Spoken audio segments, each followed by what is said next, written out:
अस्सलाम वालेकुम। चलें अपनी कहानी शुरू करते हैं। मेरे शोहर का नाम अमजद है। हम सफ़ेद पोश लोग हैं। मेरे शोहर की तनख्वाह 30,000 रुपये है, जिसमें मकान का किराया, बिजली, सुई, गैस, टेलीफोन का बिल, आने जाने का किराया, स्कूल की फीस, घर का सौदा, रोज़ की दाल सब्जी वगैरह, और अल्लाह ना करे कोई बीमार हो जाए उसका खर्चा। हम जैसे सफ़ेद पोश लोगों के लिए एक मसला है। ऊपर से मेरी 3 बेटियाँ हैं। बेटियाँ तो रहमत होती हैं और तब जहमत बन जाती हैं जब उनको पढ़ाओ लिखाओ और शादी का लंबा जहेज दो। मेरा नाम सफ़िया है। बेटे की चाह मुझे शुरू से थी। जब मेरी बेटी बिनिश की पैदाइश हुई तो मैंने अल्लाह से शिकवा किया कि काश मेरे घर सबसे पहले बेटा होता और फिर बेटी। फिर अल्लाह की रज़ा समझकर खामोश हो गई और अपनी बेटी को कबूल कर लिया, मगर बेटे की चाह दिल से ना जा सकी। मेरी नमाजें दुआएं लंबी होती गईं। नमाज में मैं सिर्फ बेटे की दुआ मांगती, मगर दूसरी बेटी रिदा की पैदाइश पर मेरी आंखों से आंसू नहीं रुकते थे और जुबान पर शिकवा था। या अल्लाह, एक बेटे की ही तो ख्वाहिश थी, तू तो हर एक की झोली भरता है, फिर मेरी झोली क्यों खाली? खैरुल्लाह थी, मगर तीसरी बेटी मारूफ की पैदाइश के बाद तो बस मेरी उम्मीद ही खत्म हो गई, जैसे मेरे नसीब में बेटे की खुशी ना हो। खैर, मैंने और मेरे शोहर ने फैसला किया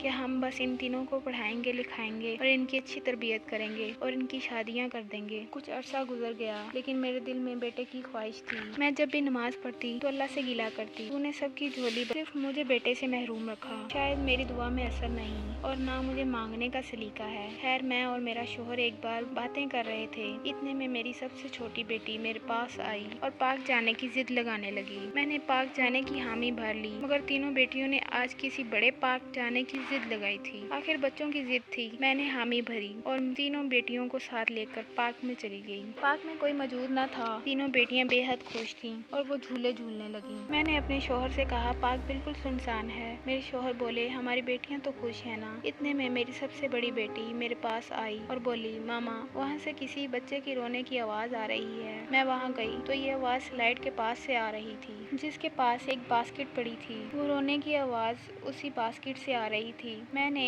उस बास्केट में जब देखा तो एक इंतहाई खूबसूरत बच्चा था। मेरे शोहर बोले, लड़का है, न जाने कौन अपने बच्चे को छोड़ गया, वो भी इतना खूबसूरत बेटा। मेरे शोहर ने इर्द गिर्द सबसे पूछा, मगर वो किसी को मालूम न था किसका बच्चा है। आखिर मेरे शोहर ने पुलिस के हवाले कर दिया। जब काफी दिन पूछताछ की तो बच्चे के बुरसा का पता न लगा सके तो पुलिस ने बच्चा ईदी सेंटर देने का फैसला किया। मैंने अपने शोहर से बोला, ये बच्चा मुझे अल्लाह की तरफ से तोहफा मिला है, मेहरबानी करके ये बच्चा हम पाल लेते हैं। पुलिस ने वो बच्चा हमारी कस्टडी में दे दिया। मैं बेहद खुश थी। मैंने उस बच्चे का नाम अली रखा। छोटे भाई को देखकर मेरी बेटियां बेहद खुश थीं। मैं अली को चूमती, वो खुश होता, इस तरह के जैसे वो मेरा ही बेटा हो। मैं अली के आने पर बहुत खुश थी। मेरे शोहर थोड़े से परेशान थे, कहीं इसके वालिदैन आ गए तो मैंने कहा, नहीं, ये मेरा बेटा है और ये अल्लाह ताला ने मुझे तोहफा दिया है। इतने में हमारे घर का मालिक आया। काफी गुस्से में बोल कर गया कि मैं कल पुलिस को लेकर आऊंगा और घर खाली करवाऊंगा। 3 माह हो गए हैं, मगर तुम लोगों ने अभी तक किराया नहीं दिया। अगर कल तक किराया ना मिला तो तुम लोगों की खैर नहीं। मैंने परेशान होकर अपने शोहर को ये बात बता डाली। मेरे शोहर ने जब सुना तो काफी परेशान हुए। अब क्या होगा? मैंने तुम्हें कहा था ये पैसे संभाल लो, मगर नहीं। मैंने बताया कि जो पैसे थे वो अली के दूध और बाकी अखराजात में लग गए। इतने में अली के रोने की आवाज आई तो मैं भागकर अली को गोद में उठा लिया। मेरी नजर बास्केट पर पड़ी जिसमें अली लेटा हुआ था। उसी बास्केट में एक पैसों की गट्ठी पड़ी थी। मैंने जल्दी से अपने शोहर को आवाज दी। वो भी ये पैसे देखकर हैरान हुए। मेरे शोहर को मालूम था कि मैं रोज बास्केट की सफाई करती हूँ, मगर ये पैसे कहाँ से आए? मेरे शोहर परेशान थे। मैंने कहा, आप अल्लाह का शुक्र अदा करें। सुबह हमने उठते साथ मालिक मकान को 30,000 रुपए किराया दिया, बाकी के 70,000 संभाल लिए। इसमें से हमने एक वॉशिंग मशीन ली और बाकी पैसे मुश्किल वक्त के लिए रख लिए। लेकिन जब हमें पैसों की जरूरत पड़ती, हमें उस बास्केट से पैसे मिलते रहते। मेरे शोहर परेशान थे कि अली के बास्केट से पैसे कैसे मिलते हैं। आहिस्ता आहिस्ता हमें पैसे मिलते गए। हमने अपना घर बना लिया, गाड़ी भी ले ली। एक दिन मैं और मेरा शोहर गाड़ी पर जा रहे थे। हमारा एक्सीडेंट हो गया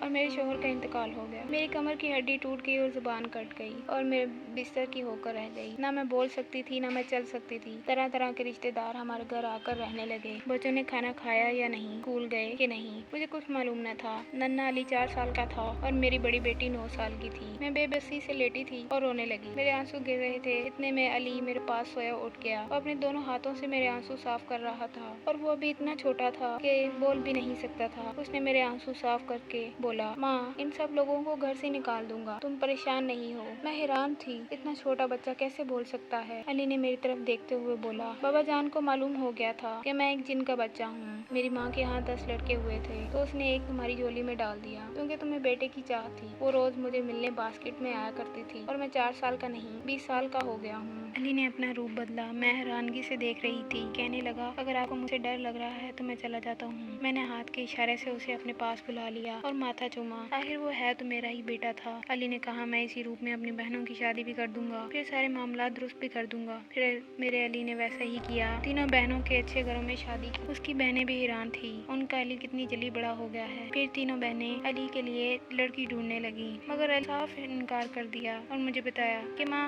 तुम तो जानती हो कि मैं एक जिन हूँ, मैं किसी लड़की से शादी नहीं कर सकता, और वैसे भी मेरे जाने का वक्त आ गया है, मुझे इजाजत दो, तुमसे मिलने आता रहूंगा। बहनों से कहना कि मैं मुल्क से बाहर चला गया हूँ और वहीं शादी कर ली है। मैंने उसे कागज पर लिख कर दिया, तुम किसी जिन्नी से शादी कर लो और उसे बहू बनाकर इसी घर ले आओ। मगर अली न माना और फिर वो चला गया। उसने शादी भी कर ली और अपने बच्चों से भी मिलवाया। कभी कभार वो मुझसे मिलने आता रहता है। मेरी आप सबसे इतनी सी अर्ज है कि हमेशा दुआ मांगते रहना चाहिए। खुदा किसी न किसी सूरत में हमारी दुआ कबूल जरूर करता है। ये मेरी दुआओं का असर था कि अल्लाह ताला ने मुझे अली जैसा इतना अच्छा बेटा अता किया। अल्लाह ताला की इस नेमत का मैं जितना भी शुक्र अदा करूं कम है। हरदम मेरे लबों पर यही दुआ निकलती है, अल्लाह ताला अली को हमेशा सलामत रखे, आमीन। उम्मीद है आपको कहानी अच्छी लगी होगी। अपनी राय का इजहार लाजमी कमेंट बॉक्स में कर दें। अगली कहानी के लिए तब तक दीजिए इजाजत। अल्लाह हाफिज।